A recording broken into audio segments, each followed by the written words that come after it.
All right, I'm really excited and delighted to be introducing Dr. Charles M. Stang. Dr. Stang is professor of early Christian thought and the director of the Center for the Study of World Religions at Harvard Divinity School, where he leads an initiative called Transcendence and Transformation, which includes a series on psychedelics and the future of religion. His research and teaching focus on philosophical and religious movements of the ancient Mediterranean world, especially Eastern varieties of Christianity. More specific interests include the development of asceticism, monasticism, and mysticism in early Christianity, ancient philosophy, especially Neoplatonism, the Syriac Christian tradition, especially the spread of the East Syrian tradition along the Silk Road, as well as other philosophical and religious movements of the ancient Mediterranean, such as Gnosticism, Alchemy, Hermeticism, and Manichaeism, in addition to modern continental philosophy and theology. His major publications include Apophasis and Pseudonymity in Dionysus the Areopagite, No Longer I, and Our Divine Double. And current projects include an edition and translation of Evagrius of Pontus's Great Letter, a translation of Henri Corbin's The Paradox of Monotheism, and a book on the imagination of fire in the ancient Mediterranean world. I first encountered Dr. Stang's work through the CSWR's series on psychedelics and religion, in a panel discussion led by him featuring a historian of religions by the name of Jeffrey Kripal. Here, the driving question was, what happens when the clinical becomes religious and the religious becomes clinical? In other words, how are religion, mysticism, and spirituality invoked, studied, and understood within psychedelic clinical context, and what unspoken ontological and theological claims are at work?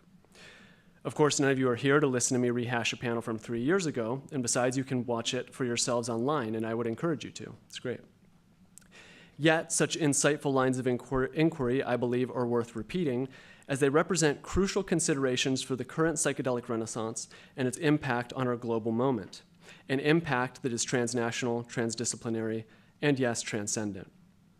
Furthermore, these lines of inquiry and bringing the insights of the study of religion and mysticism to bear on facets of the psychedelic phenomena, perhaps not entirely comprehensible through the lens of the clinical context alone, indicate the significance and necessity of Dr. Stang's innovative work in this area. So, in keeping with such inquiries into deeper and broader contexts, today Dr. Stang will share with us an exploration of recent scholarship on psychedelics in the ancient world in the spirit of appreciation and critique, with the aim of proposing how the contemporary interest for psychedelics should heed the call of the ancient in discerning a way forward. And with that, I give you Dr. Charles M. Stang.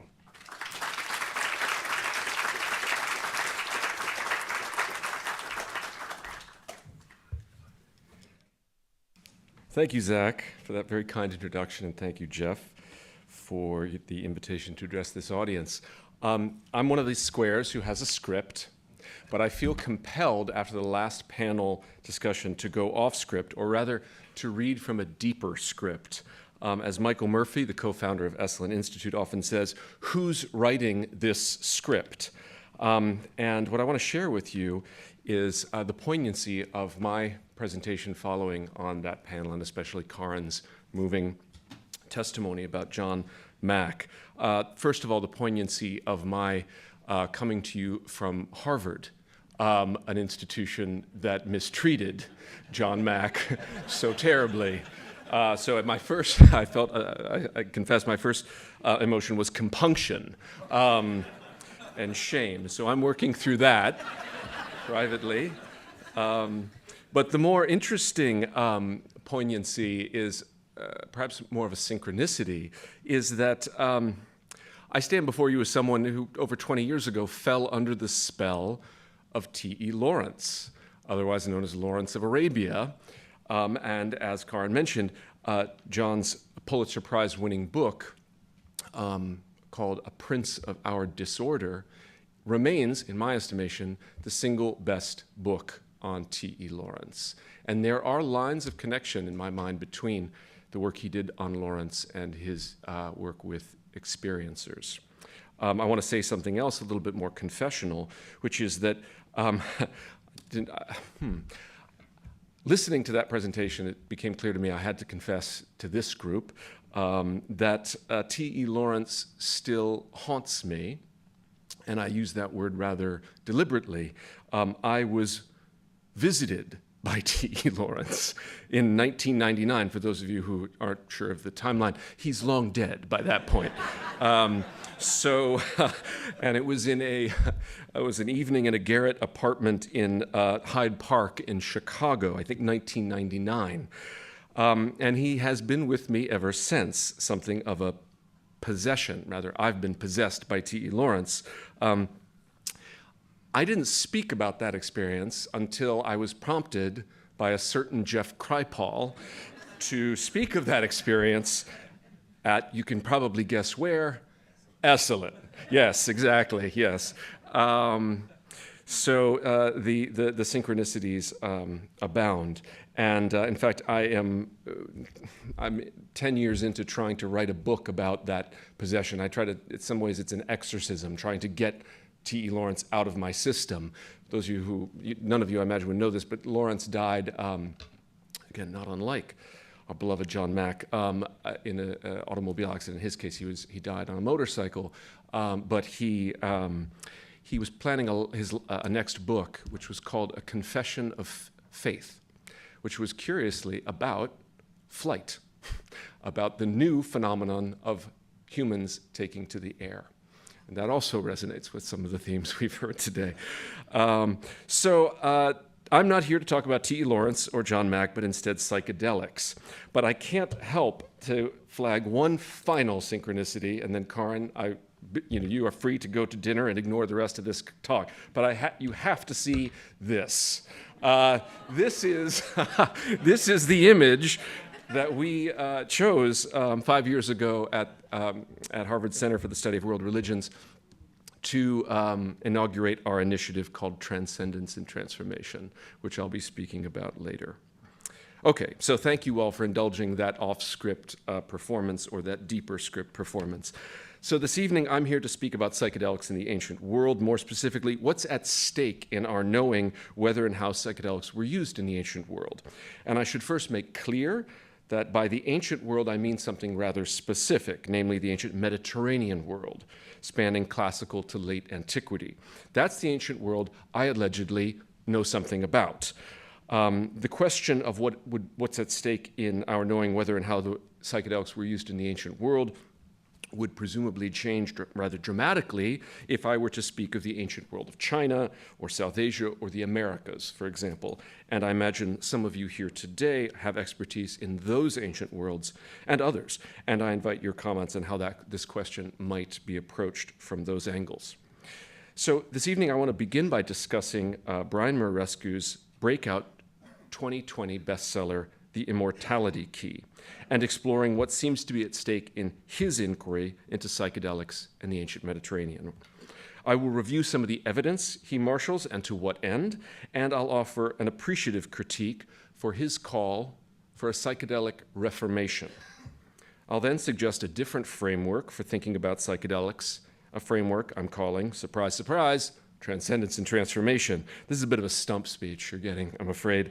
And that, as has already been mentioned, is the name of this initiative we've launched, which is an initiative I see as a very natural partner to the Archives of the Impossible Project here at Rice. So then I will enlist two scholars' help in sharpening how we think about psychedelics in the ancient world. Those two scholars are Yulia Ustinova from Ben Gurion University in the Negev and Wouter Hanegraaff from the University of Amsterdam. The explicit category they use to speak of psychedelics in the ancient world is altered states of consciousness and of knowledge, respectively. A key point in their analysis, and also in my modest proposal, is that we think of psychedelics as one among many means towards transcendence and transformation, one of many means to occasion altered states. So let's begin. No one has done more to bring attention to the question of psychedelics in the ancient Mediterranean world than Brian Murarescu in The Immortality Key, subtitled The Secret History of the Religion with No Name. I had the privilege of interviewing Brian in early 2021 as part of that series that Zach mentioned. I'm not going to rehearse that interview today. It's available on YouTube if you're curious. Today, rather, I want to explore the framework Brian introduces to promote our contemporary psychedelic enthusiasm. He speaks not of a psychedelic renaissance, which is, of course, very common, today, but rather of a psychedelic reformation. The Reformation, of course, is the name given to the 16th century religious movement inaugurated by Martin Luther and his 99 Theses, a movement that swept Europe, changed the course of the modern world in areas very far-flung from his German homeland, including right here in the Lone Star State.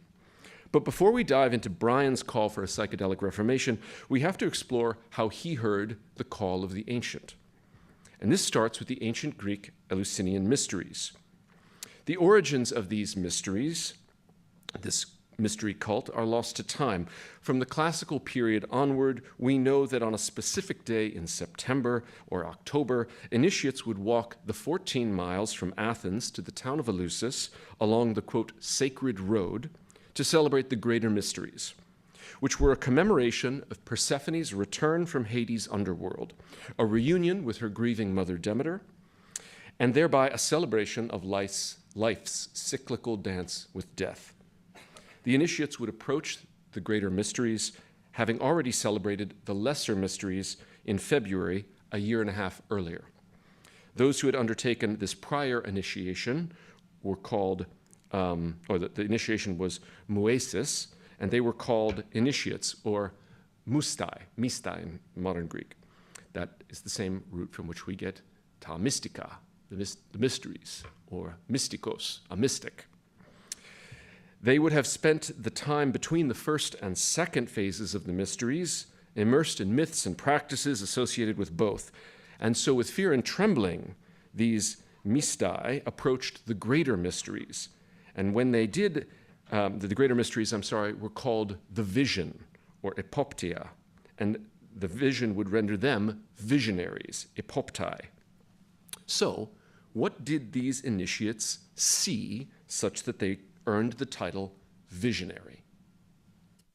Upon reaching Eleusis, the initiates stood watch at an all-night vigil in a sanctuary and were given a special drink called the kykion, culminating in a secret liturgy and an ineffable vision. Of what we're not quite sure, because the initiatory ritual and accompanying vision were mysteries, after all. Initiates were strictly forbidden from divulging the secrets of Eleusis, and some speculate that what they beheld was in any case beyond description, ineffable.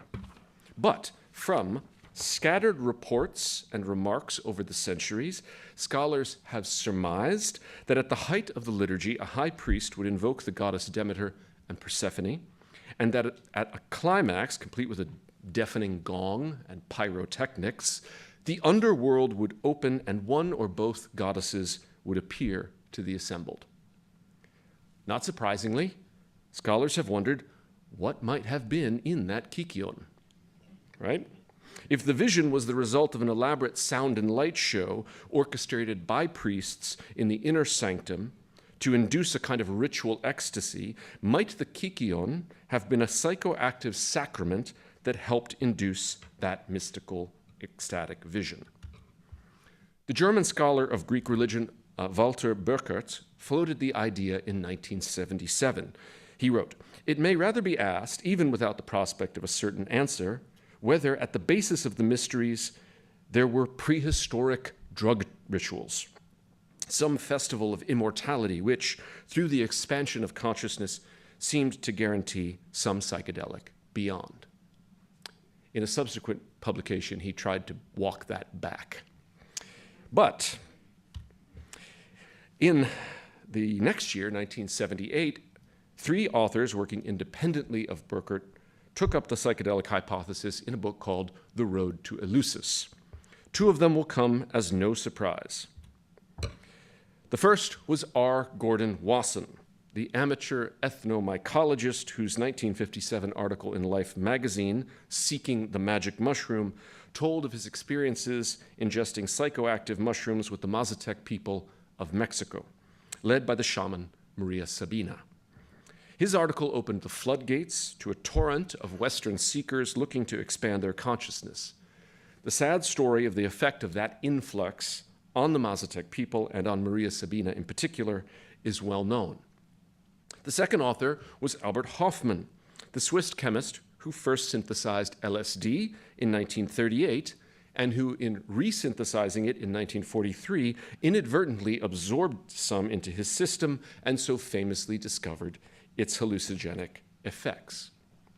It was Hoffman who analyzed the samples of magic mushrooms Wasson brought back from Mexico and identified their active compounds, that is, psilocybin and psilocine. Later, Wasson asked Hoffman whether the ancient Greeks might have had the capacity of isolating a psychoactive agent from ergot, which is a fungal parasite that grows on many grains. Hoffman was confident that indeed it was possible because ergot grew on the wheat and barley that grows on the plains next to Eleusis and throughout the Mediterranean, and the relevant alkaloids from ergot were water soluble and thereby easily isolated. So perhaps the secret of the kykeon lay in the psychoactive ergot that grew on the Greeks' grains, which they had learned to isolate and mix with their ritual potion. Oh, hold on. There's Carl. The third member of their team was the classicist Carl A.P. Ruck, professor at Boston University. He claimed that what the initiates saw in the hall was nothing less than a mystical vision induced by a hallucinogen. Those are his words. A poem from the 7th century BC called the Homeric Hymn to Demeter tells the famous myth of Persephone's abduction and return and the establishment of the Eleusinian mysteries by the goddess herself, Demeter. The hymn also tells of the first potion's ingredients, the first kykeon. It included barley, water, and mint. Sadly, the manuscript breaks off just at the point with a gap of over 20 lines, so we don't know what else was revealed about its constitution, use, or effects. Now, according to Ruck, the Eleusinian priests were masters of what Timothy Leary later called set and setting, carefully curating initiates' interior states and exterior environment so that they would have a vivid vision of Persephone's return from Hades, a psychedelic trip that would forever reorient their lives and so their deaths. Ruck went further, though, and thanked Wasson and Hoffman because, quote, I think this is the next line, let's see. Yes. Those of us who have experienced the superior hallucinogen may now join the fellowship of the ancient initiates in a lasting bond of friendship, a friendship born of a shared experience of a reality far deeper than we had known before.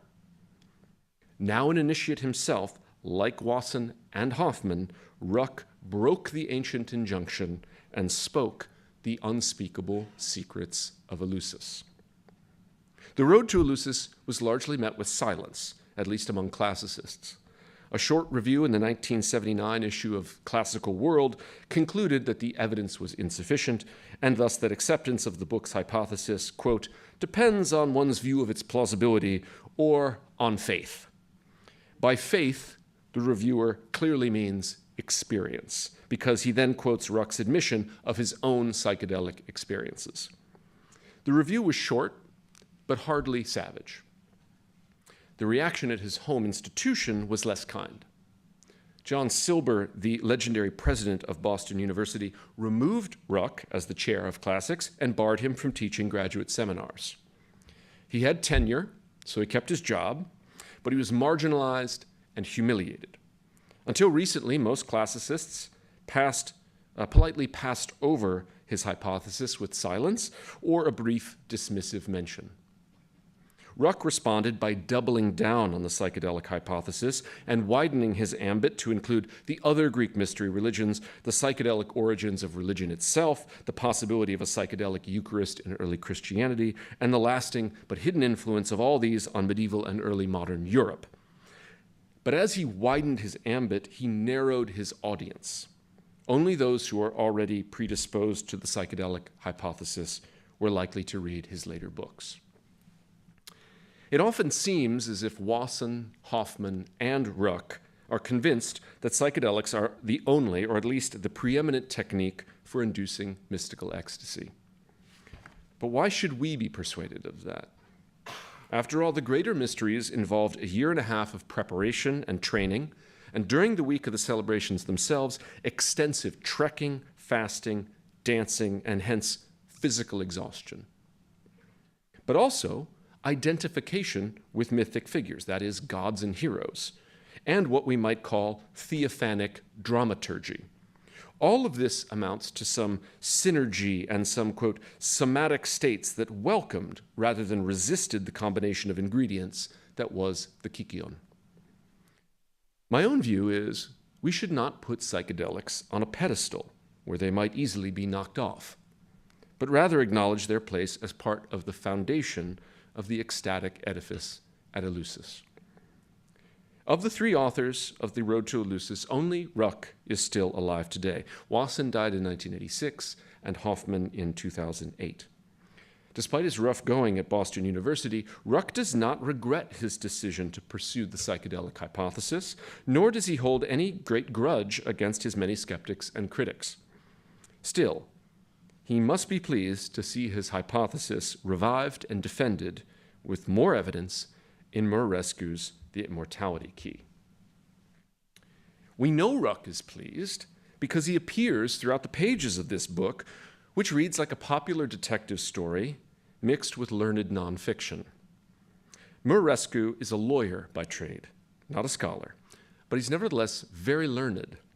A BA in classics from Brown furnished him with Greek and Latin, as well as fluency in several European languages that afford him access to obscure research, like Catalan, and allow him to charm gatekeepers at relevant archaeological sites and archives, including the Vatican. Following in Ruck's footsteps, Murarescu suggests that the psychedelic sacrament at Eleusis is just the tip of the iceberg, and that behind the differing competing religions of the ancient Mediterranean, there was an even more ancient and pervasive Indo-European religion of ecstasy, a barely visible religion with no name, a religion at times celebrated, if also guarded, such as at Eleusis, a religion at times persecuted, especially by institutional Christianity. Like toadstools, though, this religion with no name seems to pop up throughout the sediment of ancient history, rearing its head or its hood, only briefly before returning to the earth from which it arose. But Christianity has a much more complicated place in Murarescu's secret history than this would suggest. He suspects that at least some early Christians were experimenting with a psychedelic Eucharist, and that with the rise of imperial orthodoxy in Rome, it was driven underground, perhaps literally, as in the case of the Roman catacombs. With one eye on the past, Murarescu fixes another on the present, or really the future, surfing what has been called the second wave of psychedelic research in the sciences, as evidenced by the trials at Johns Hopkins University and New York University. He wonders, like many others, whether the extraordinary therapeutic outcomes associated with these trials hearkens a new age of the religion with no name. Almost certainly, psilocybin and other psychedelics will soon become legal for therapeutic use. And if many find that psychedelics reliably induce extraordinary experiences of the divine, mystical, ecstatic states that are truly soul-revealing or psychedelic, then perhaps we stand on the threshold of a new reformation, a, quote, popular outbreak of mysticism. And when, not if, but when, for Murarescu, it can be shown that a psychedelic sacrament was the more ancient, perhaps even the original sacrament, then as he puts it, the religion of no name is back. How did we get here? Let's step back and assess the evidence. It's easiest to do so in two stages. First, for the pagan mystery religions of the ancient Mediterranean, and second, for early Christianity, which Murarescu prefers to call primitive or paleo-Christianity, as if it were a diet.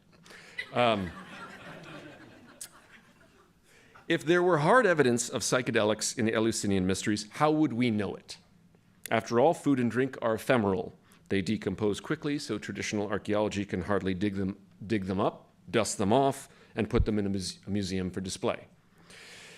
Enter archaeological chemistry, or archaeochemistry for short. In the last several decades, new technologies allow researchers to recover organic residue that has survived in excavated vessels, that is to say, ancient cups or plates, or has been absorbed into their porous surfaces, and then to analyze their chemical composition. With these tools in hands, you'd think that the psychedelic hypothesis could be easily confirmed with a single trip to Eleusis. But sadly, all the excavated vessels from Eleusis have been thoroughly cleaned, scoured of any organic residue that might answer the question. Apparently, that was a standard practice before the advent of archaeochemistry. Fine, you might say, let's go dig up some more vessels and test those. Again, sadly, this path is also blocked, at least for now, since any further digging at Eleusis is prohibited. You can almost hear the exasperated sigh from Murarescu when he realizes this. Thwarted again. Now he's rescued from despair by news from Catalonia. In the early, aren't we all? In the early 6th century BC, Greek colonists established a port city north of what is now Barcelona. They pressed inland in the next century and established a farmstead where, together with the local indigenous population, they farmed and worshipped. Archaeological evidence has emerged from this farmstead community, pointing to a suggestive connection with the Eleusinian mysteries. It seems as if these Greek colonists were familiar with the myths and rituals associated with Eleusis and incorporated them into whatever cult they practiced as part of their Hellenized farmstead. Inside of a domestic chapel of this agrarian cult, archaeologists found the remains of a human jawbone and a small ritual chalice, both of which tested positive for ergot, the very ingredient thought to be in the kykeon potion at Eleusis. Did the Greek colonists wrest the secrets of Eleusis from the priesthood and presume to practice their own mysteries in Catalonia? If so, their free adaptation of the mysteries would mark a betrayal of the initiate's oath of silence. But they didn't do it alone. They were working and worshiping with indigenous locals. Independent of the farmstead site, archaeochemists have discovered ample evidence of an even more ancient psychedelic beer in and around northeastern Spain. The locals' beer was spiked with variations of nightshade, not ergot. So the picture that emerges is that of a psychedelic collaborative of sorts. An ancient indigenous tradition of drinking psychedelic beer to enable journeys to other worlds or the afterlife is coupled with a foreign cult brought from Greece, also centered on life's dance with death, but which involved a different ritual potion. Who knows what exactly happened in that domestic chapel in Spain, but it seems that the locals, long accustomed to their own psychedelic sacrament, readily embraced the latest import from the East. These two finds, then, are together the closest thing we have to a smoking gun. Does this confirm the psychedelic hypothesis regarding Eleusis? Not exactly. Maybe indirectly. Some Greek colonists with connections to Eleusis were found to have used an ergot-infused beer in an open-access sanctuary and to have found receptive indigenous partners. Not exactly confirmation of what happened at Eleusis, but on my reading, the balance of evidence is tilting in the favor of the psychedelic hypothesis. The second half of Murarescu's book is devoted to early Christianity.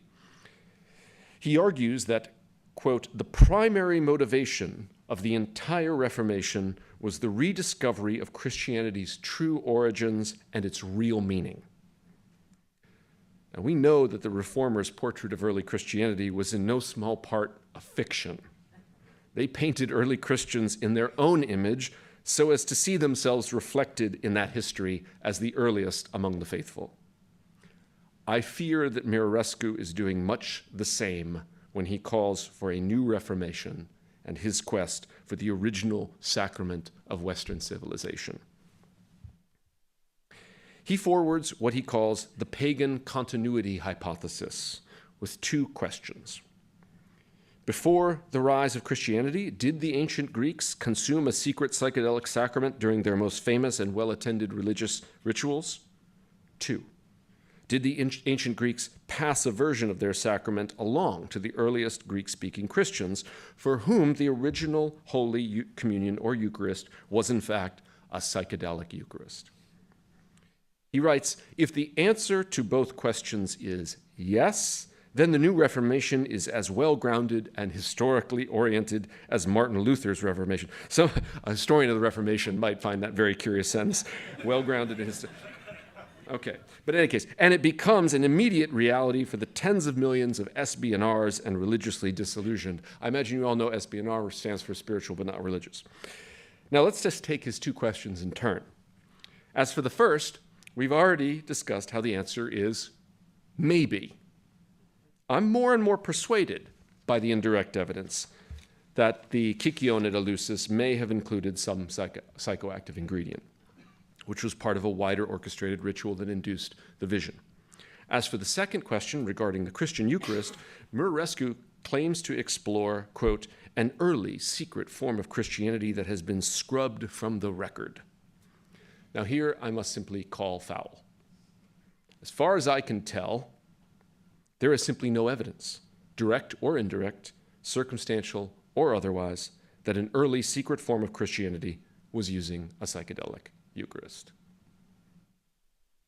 And even if evidence of a psychedelic Eucharist within the first centuries of Christianity were to surface, and it wouldn't surprise me if it did, it wouldn't tell us that the original Eucharist was psychedelic, or that it was ever the norm rather than the exception. Any more than the discovery of texts from the 2nd or 3rd century tells us about who Jesus really was, or what the original faith of early Christianity was. In the longer version of this lecture, I offer a much more sustained critique of the alleged evidence that Murarescu marshals. But in the interest of time, I'll simply say that at present, the answer to the second question, at present, the answer is simply no. Or at best, not yet. So on my best read, the answer to these two questions are a maybe and a no. Murarescu writes, I present every piece of evidence that, taken together, finally convinced me of the psychedelic reality behind Western civilization's original religion, the religion that started it all, the religion with no name. I will need much more convincing, and I think you should too. Now, I do find myself agreeing with Murarescu when he says that his book is a proof of concept. That is, proof that there's something in the ancient record. Some of it's already out, and more will follow if we learn how to look for it. I'm not remotely scandalized by the notion that the ancient rituals employed what we're calling psychedelics. I'm not surprised to find evidence for it among the Eleusinian mysteries, and I wouldn't be surprised to find some evidence for it in early Christianity. But we don't have that evidence. And so it feels as if Murarescu is letting some narrative rather than the evidence drive the inquiry. His narrative is clear. Psychedelic ritual was the ancient religion with no name, a nameless lineage of women with expertise in plant medicine and ritual ecstasy, suppressed by institutions of male privilege, jealous of their own power, preeminently the church, a religion that would not die despite severe and brutal persecution, a faith shared by Jesus, or at least his early followers, and other mystery religions of the ancient Mediterranean. But even if we were to find evidence of a psychedelic Eucharist, would that establish that it was the norm or the original form of the sacrament? I think we'd have to amass a lot of evidence to make that case. We might have to find the Holy Grail, literally, and I think Indiana Jones tried. It's been a while since I've seen the third movie, but... So given the silence of the hostile witnesses, the very churchmen you'd expect to rail against this practice, even if we were to find evidence of a psychedelic Eucharist, wouldn't it be more likely to have been something at the margins of Christianity? That's my guess. So in the end, it seems to me that in calling for a new Reformation, Murarescu has repeated the Reformers' error of retro-projecting their present, 16th century German piety, for example, onto the past of early Christianity. Murarescu is retrojecting his present, our present, the 21st century American psychedelic renaissance, onto that same past. This psychedelic past, which is really just a projection of the present, underwrites a psychedelic future, a new Reformation. He cites Aldous Huxley in support of this view. Huxley, in The Doors of Perception, calls not for a reformation per se, but for a revival of religion. Quote, a radical self-transcendence and deeper understanding of the nature of things. And this revival of religion will at the same time be a revolution. Religion will be transformed into an everyday mysticism. That's Huxley. Muraresku issues a call to, quote, join the revolution that might just rescue a dying faith, that's Christianity, dying faith and a civilization on the edge of extinction. That's us. Muraresku's reboot of this revolution is explicitly targeting the growing ranks of the unchurched, the espionars, and hoping to mobilize their disaffection with institutionalized religion, their longing for an enchanted world, and their despair in the face of political environmental collapse. Judging by the sales, the revolutionary call has found an audience, one willing at least to buy the book, if not read it. Every revolution needs a past to underwrite its vision of the future. Certainly Marx's did, and this revolution is no exception. Rather than a reformation, I'd like to propose a different psychedelic past and one which may offer a better psychedelic future, a more realistic psychedelic future, what I'm going to call transcendence and transformation. I recently spoke at a conference at Harvard on interdisciplinary psychedelic research, and I told the audience that if you'd told me 5 years ago that I'd be speaking at a conference on interdisciplinary psychedelic research, I'd say, you need to lower your dose. I did, and I do fancy myself something of a psychonaut, a sailor on the seas of soul. But mine were not journeys occasioned by those substances we're calling psychedelics. My drug of choice, as it were, was reading ancient texts in their original languages, which is a mind-altering and tried-and-true method I highly recommend. Yeah, thank you. And by the way, I have to say, I can't resist this, T.E. Lawrence visited me during an intensive reading of his book, 7 Pillars of Wisdom. Okay, and one of the things, and I've told Brian this, that absolutely frosts me about the immortality key is he says in the introduction, no mystic has ever encountered God reading a book. And I thought, yeah, I think a few have. Maybe among the religions of the book. But in any case, I'll leave that to one side. Brian's a friend, by the way, and I've already, given him most of this. He's good-natured about it. Okay, so I confess I entered the psychedelic space as something of a skeptic, but I think that skepticism has in fact served me pretty well. I don't think it's controversial to say that in the contemporary enthusiasm for psychedelics, there's a lot of noise. There's a lot of froth on this latte. I've come to believe that there is a signal amidst the noise that something important is coming to the surface in this cultural moment occasioned by the psychedelic renaissance. But the truth is, I'm not interested in psychedelics per se. I think psychedelics are most interesting and most significant as one among many different means and modes of exploring what I call transcendence and transformation, what Jeff might call the superhumanities. To put that another way, I'm interested in the transcendence of our normal states of being, perception, consciousness, and embodiment, and the ways that transcendence affords the transformation of the individual, group, and society. I'm interested in psychedelics as one among many practices of transcendence and transformation. And I don't believe they're necessarily the golden road, but rather one path, or rather a set of paths. For psychedelics are not a highway, but a web of paths, each with its own individual qualities and character, and paths that may lead to very different destinations. I prefer to think of psychedelics as one among many ecstatic practices, or what in other contexts might be called spiritual exercises. That is, practices that usher us outside our accustomed states and invite us into new relationship with ourselves, our fellow humans, and our more than human or other than human neighbors, including the Earth's plant, fungal, and animal life, but also those elusive entities we call spirits, angels, demons, and gods. Or in this context, I'll say aliens. Visible and invisible, real and imagined, malevolent and benign, practices that allow us to experience differently the relationship between mind and matter, body and spirit, what is animate and what we allege is inert, In other words, the big questions of space and time and of consciousness. I said that I'm interested in transcendence of our normal states of being and perception, consciousness, and embodiment. In other words, I'm interested in altered states. And I want to suggest that altered states is another and better framework for thinking about psychedelics in the ancient world. Better in no small part because it takes psychedelics off that pedestal they're often put on and places them where they should be, namely part of a broad array of practices that help occasion altered states and help us transcend and transform. So I want to highlight the work of two scholars, one working in classical antiquity and another in what is called late antiquity. And in this regard, they nicely bookend the ancient Mediterranean world. The first is Julia Ustinova, who in 2017 published Divine Mania, Alteration of Consciousness in Ancient Greece.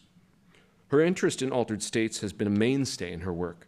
In her first book in 2019, her first book was entitled Caves and the Ancient Greek Mind, Descending Underground in Search for Ultimate Truth, in which she looked closely at how Greeks went underground in search of altered states of consciousness.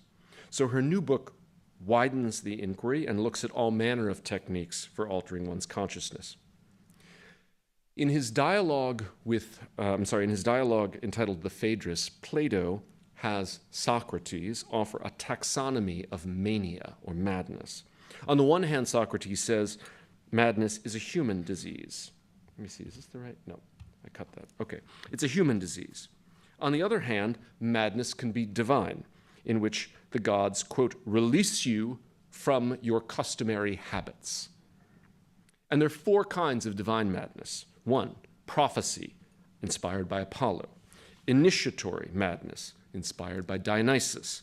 3, poetic madness, inspired by the Muses.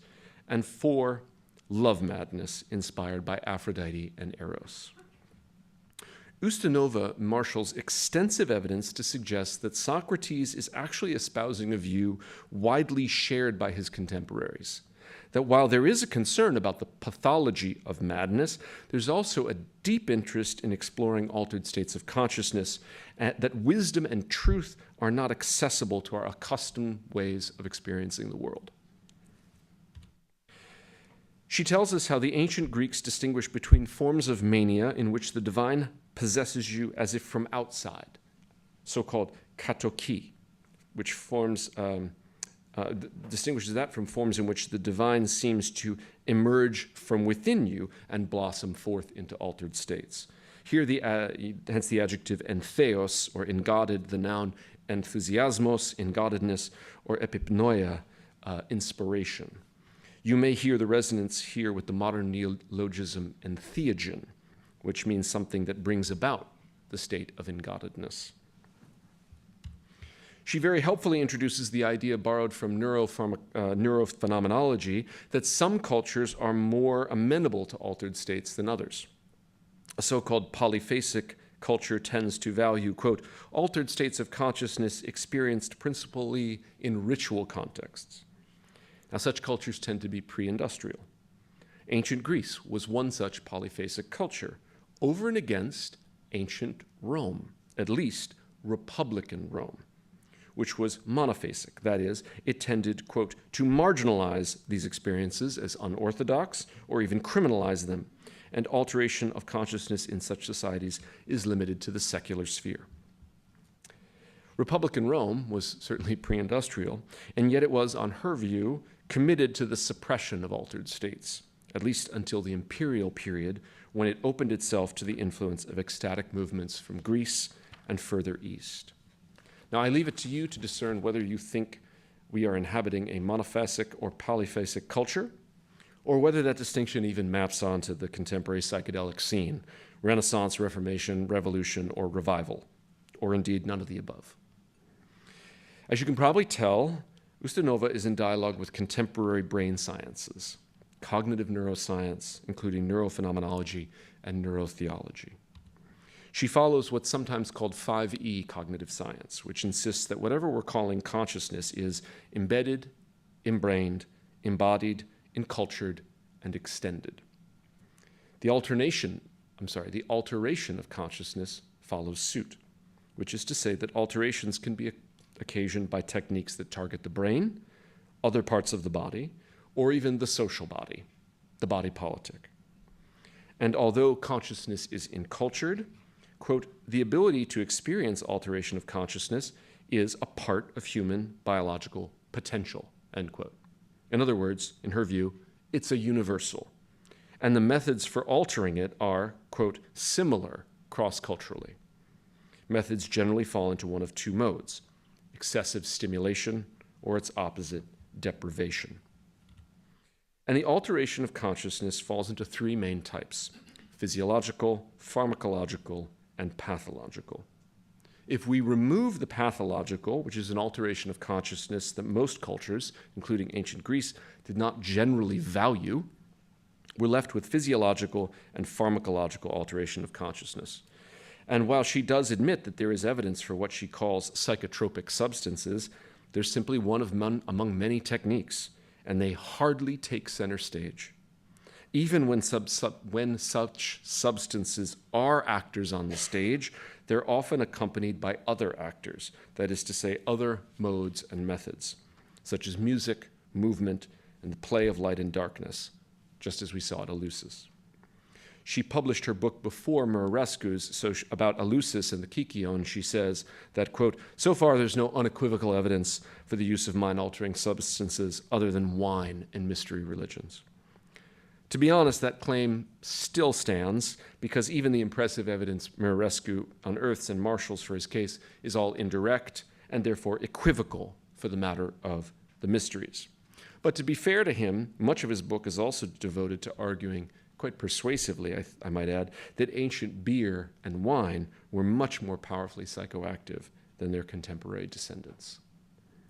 So rather than focus on what we think of as psychedelics, such as ergot and the Kykeon potion, Ustinova brings us back to the question of what might have inspired ancient oracles, such as at Delphi or Didyma. And I mean inspired quite literally, because the question is about the natural gases or vapors, what the Greeks called pneuma, that these oracles were said to have breathed in as part of their prophetic practice. Some argue that the concentration of these gases isn't or wasn't high enough to induce the trance-like states associated with the oracle's prophecy. But Ustinova argues that such an approach is limited. She writes, the concentration of the intoxicating gas needed to alter the consciousness of a highly hypnotizable individual, firmly believing in the sacredness of the rite, and after a day of fasting, is much lower than needed to induce such changes in the consciousness of an average person. Moreover, the gas could serve as a trigger, a driving factor that put into action the oracle's autosuggestion.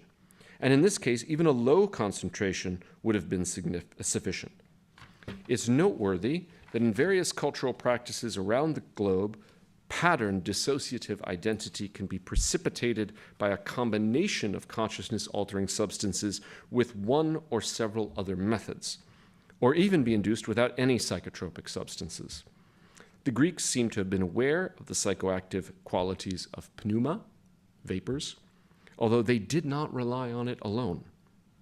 The same seems to be the case at Didyma, where the oracle inhaled vapors from a sacred spring, or indeed in the cave of Akaraka, where the inhalation of natural gases was part of the practice of dream incubation. The point of all this is to underscore that psychoactive or psychotropic substances, whether ingested or inhaled, were one among many methods, a catalyst combined with other techniques for altering states, a trigger, one factor among many, part of a careful combination. Equally important to any cocktail of ecstatic techniques was the susceptibility or sensitivity of the individual. In the case of oracles, it's very likely that they were selected for their sensitivity, and that their sensitivity was cultivated, both over a lifetime of practice and in the short term as they prepared to issue their prophecies. This is captured again in that phrase, set and setting, the encultured mindset of an oracle and her audience, cultivated over a lifetime, paired with a profound setting and a range of practices designed to induce altered states.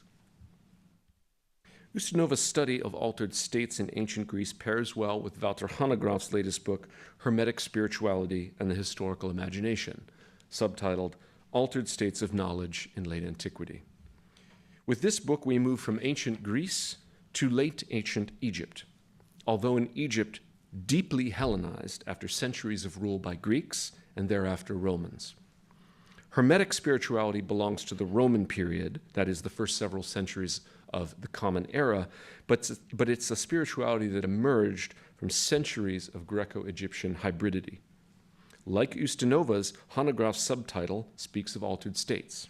He explains, the subtitle of this book refers to the unquestionable fact that human consciousness is not stable and reliable, but fluid and susceptible to alteration. So that what we hold to be true must depend very much on how and where we're able to, or unable, to direct our attention. Alteration of consciousness results in altered states of knowledge. Hermetic practitioners believed that the horizon of human consciousness could not just be expanded, but could be transcended altogether, resulting in those states of absolute knowledge and direct insight to which they referred as gnosis. So his book explores in great detail how Hermeticists sought to access that absolute knowledge or gnosis through various means, including, but not limited to, psychoactive agents, hallucinogens, and herbs. Like the ancient oracles Ustinova describes, Hanegraaff focuses our attention on what has often been inhaled in such rituals, specifically the smoke of Kufi incense. Kufi was used in temples all throughout Egypt, and its narcotic properties induced a state of sleep-like reverie and relaxation in which the subject's imagination would be greatly empowered. The power of Kufi was known not only among temple priests, but among philosophers as well. The Platonist Plutarch said of Kufi that, quote, "It brightens the imaginative faculty susceptible to dreams like a mirror." The illumination of the imagination was, of course, its own altered state, and here too we see a psychoactive inhalant playing a part, but not surprisingly, paired with deliberate breathing techniques. More famous than the smoke of Kufi, perhaps, is the psychedelic eye ointment described in the 4th century Greek magical papyrus text erroneously called the Mithras liturgy. The text is an invocation to enable an initiate to ascend to a vision of the god Helios Mithras, who would then bestow on him or her immortality. Part of the invocation involves an eye ointment, whose ingredients include rose oil, myrrh, water lilies, contritus, and other ingredients not yet identified. Which ointment helped occasion the vision of the god? Hanegraaff shows how the portion of this text having to do with this obvious psychedelic agent has been largely ignored by scholars. They just pass over this part of the text, presumably because of their prejudice against drugs and the connection of religion to drugs. But, he insists, I think this is, no. I'll read it. But he insists the references are there in our sources and much more abundantly than is often thought. The information is obviously important for understanding how these rituals may have worked and why practitioners could be so impressed by their efficacy. If our own hinterland of cultural biases makes it hard for us to consider this dimension seriously, then the burden is on us to do something about it. But just as Hanegraaff calls for scholars to overcome their cultural biases, so, too, he cautions us against thinking that these psychoactive agents took central stage in occasioning altered states, especially gnosis. He writes, "If I've called some special attention to the role of psychoactive substances in this context, it's because of the relative neglect of that dimension needs to be corrected, while the underlying mechanisms of discursive marginalization must be properly understood. The implication is not that psychoactives are in any way central to the spiritual culture under discussion, or to Hermeticism more specifically.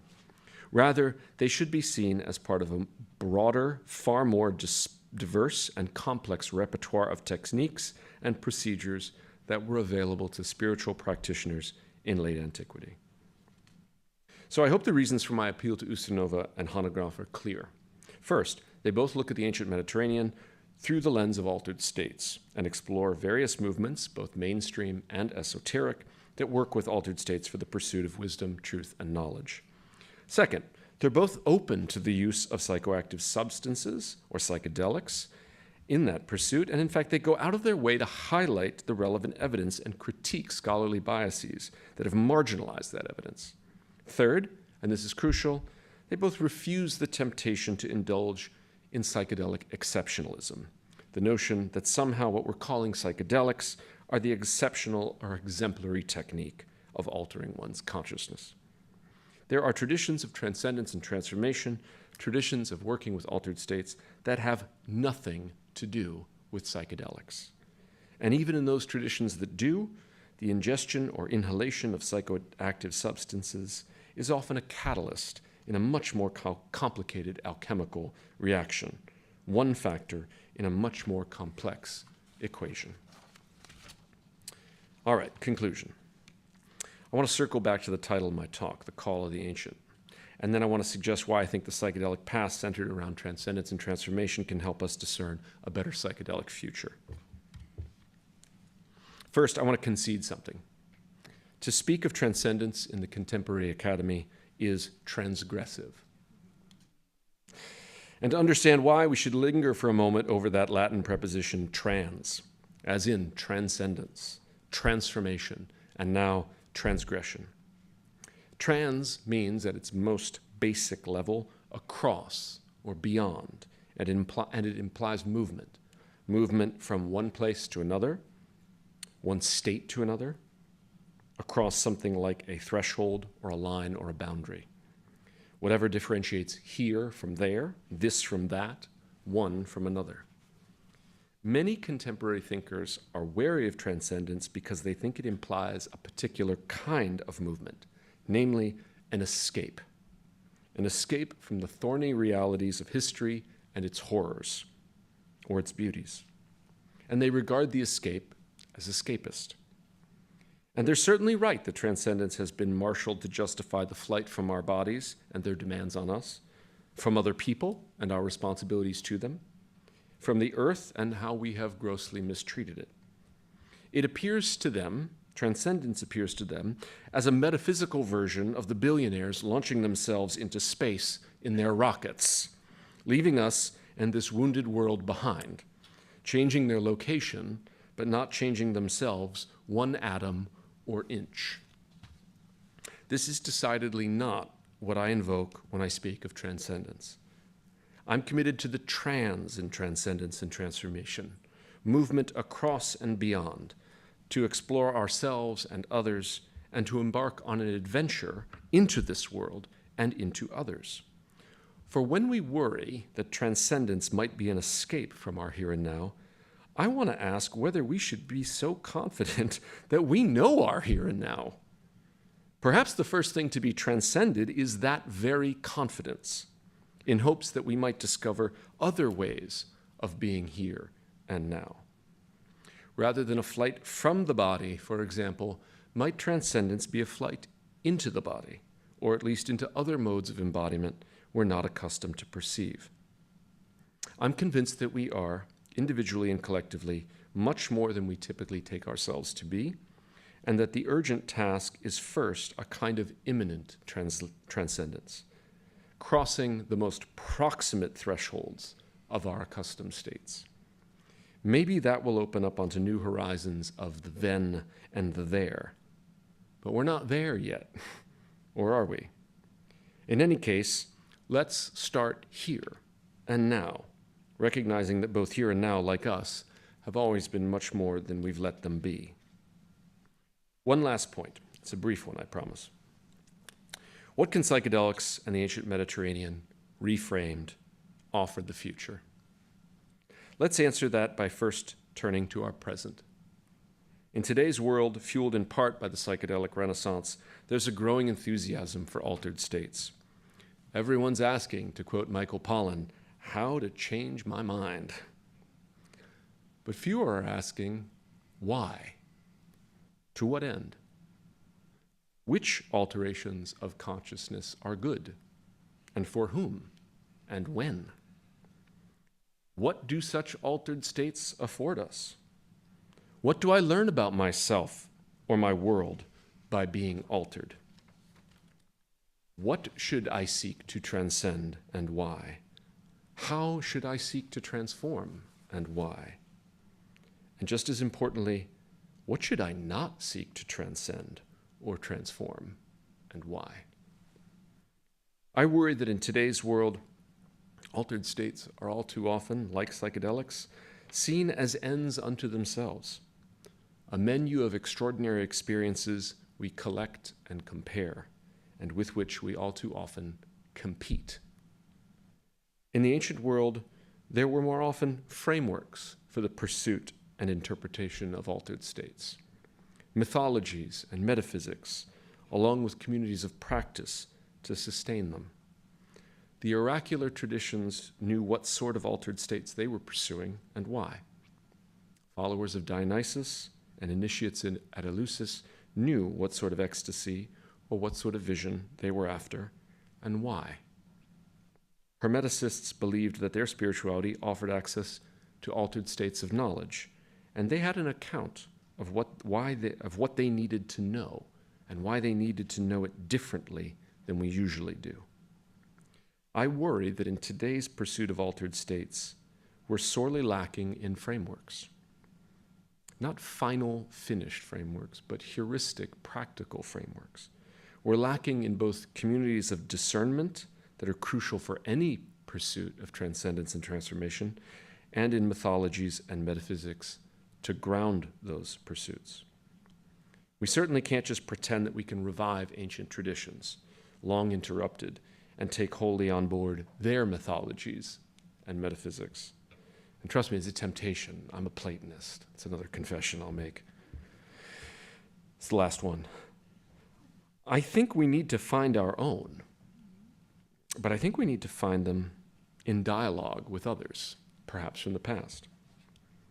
But the first step is recognizing that such mythologies and metaphysics are necessary. As we seek to imagine a psychedelic future in pursuit of transcendence and transformation, I invite us all to ask ourselves how the ancient archives of the impossible can best serve us today and tomorrow. We may find in their dusty halls unlikely resources for our present and our future. Thank you so much.